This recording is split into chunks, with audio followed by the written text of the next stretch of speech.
Welcome to Learn or Be Learned. We've been working on this project for a while now, and we're finally ready to share it with you.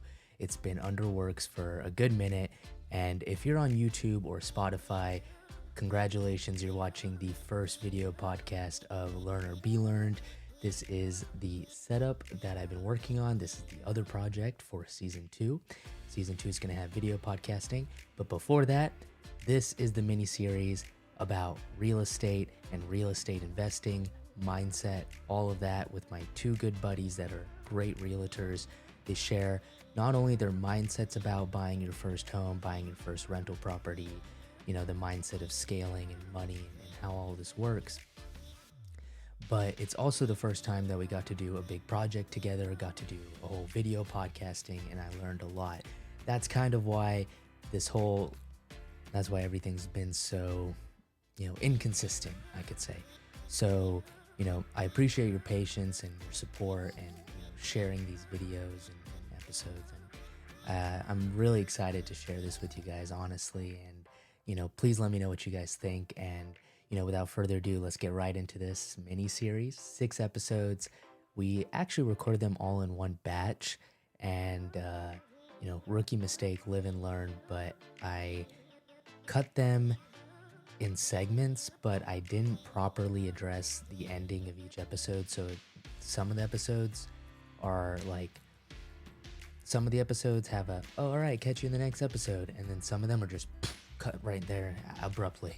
So, live and learn, but I think it was still really awesome, which I'd love to hear what you guys think. And, without further ado, let's jump right into it. Thanks. Welcome back, friends, to another great episode here in the mini-series. I'm here with these lovely gentlemen once again. Welcome back, guys.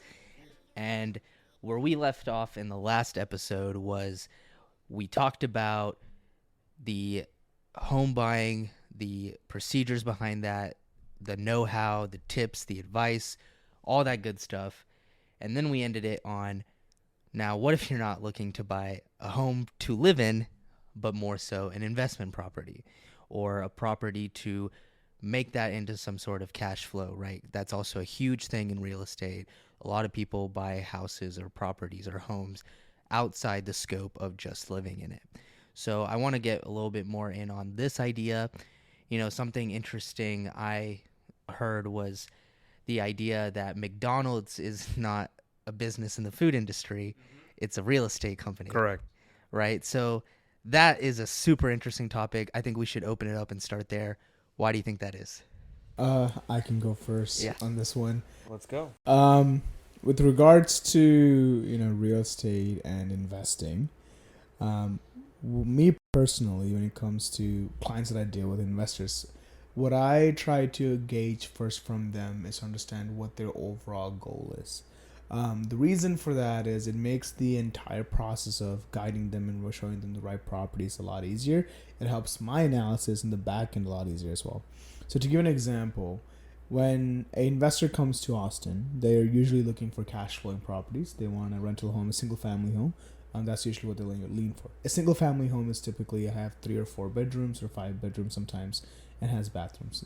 2 people cannot live in a single family home, like 2 families. That's why it's called a single family, right?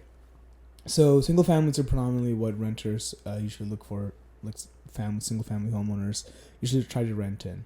And in those type of situations, a investor wants to know how much can I get back in return after mortgage, HOA, taxes, all that has been paid off, how much can I return? That's where the cash flow comes in. So helping them understand that can be achieved through understanding their goal first. So for me personally, that's how I sort of perceive it. In real estate, the answer to investing or the way to invest, it depends on the person and what their goals and their ultimate timeline is, I think, when it comes to it.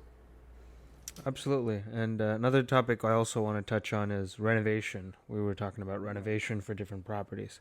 But to directly answer your question about McDonald's usually puts their properties on high value lots, right? Corner properties, very prominent, right off the highway, etc.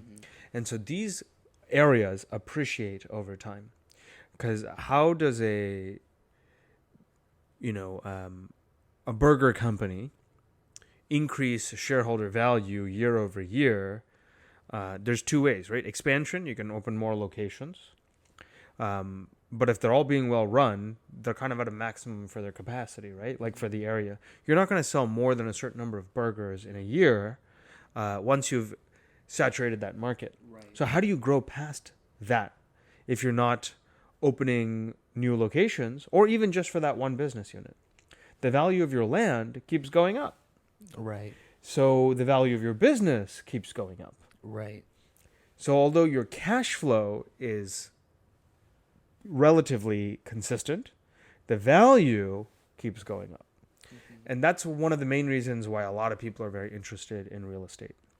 It's a very easy way to hedge against inflation, because whatever inflation is, real estate keeps and or beats.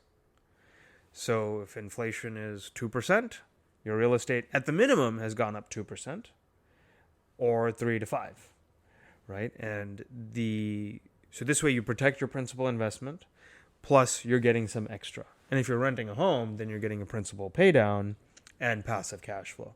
So there's a lot of benefits in real estate that you can get that other investments don't provide, as well as accessibility to real estate is just plentiful, right? Exactly. I want to finish off of that last statement. It's real estate, investing in real estate is just, that feeling is completely unmatched in any way, shape, or form. And it's like the sense of ownership, owning a piece of America. Like, that's the way that I put it. Imagine owning a piece of land, even if it's just a square block, it is your property with your name on it. That is you, yourself. And you can plant a tree on it, build a pool, whatever, right? Depending on HOA restrictions, of course. I just want to make sure. I just want to let you all know. But it's a sense of ownership. At the end of the day, it's like, your hard work, the sweat and equity you put into it, that's what amounts to it. So investing in real estate is, at the end of the day, is an embodiment of that. Even single family homeowners who buy it purely to live in there for 30 years, they, in the back of their mind, they do, like, I have heard of conversations with clients, or I have had conversations with clients who are primary homeowners. Says it's also an investment for my family, it's for my kids, for my generation. So it's like that term investing even blends into that as well. Okay. Absolutely. The other thing is, Nithin hit the nail on the head when he was talking about home ownership is a big pride. It's part of the American dream, right? Own your own home. That's why we have FHA loans. It's to help people buy helping first time and, younger home buyers or, people in a certain economic situation afford a home when they otherwise could not have, because the country sees it as a part of your pursuit of happiness, right? That you're guaranteed. Put another way, in terms of investment in single family homes, the pride of owning that is unparalleled, because if, let's say, you get into a multifamily syndication or a warehouse syndication or something like that. For those who don't know what a syndication is, so we'll get there. Okay. So let's say, there's not a lot of pride in saying, oh, well, I own a minority stake in the syndication deal somewhere, right? It's just, there's not a lot of pride to that. How do you even communicate that? There's so many nuances and complexities. Right. But when you're hanging out with your friends and you go, man, I own 3 homes, you just sound like a badass, right? It's unparalleled pride in home ownership that you cannot get in other investments. Nobody brags about their stock portfolio, or some people do, but it's a lot harder, right? Right. But it's real easy to brag about the number of homes you have or rental units you have or something. Right. Because it's more tangible to people. Well, I live in a home. I have 1 home. Wow, you have 3? Tell me more. That's actually a big reason I enjoy the idea of real estate, right? I've looked into, studied, understood a lot of different investment opportunities, and the one that just keeps coming back and making the most sense to me is real estate and properties and land, because of its tangibility, right? It's a scarce resource. It's a finite quantity of land.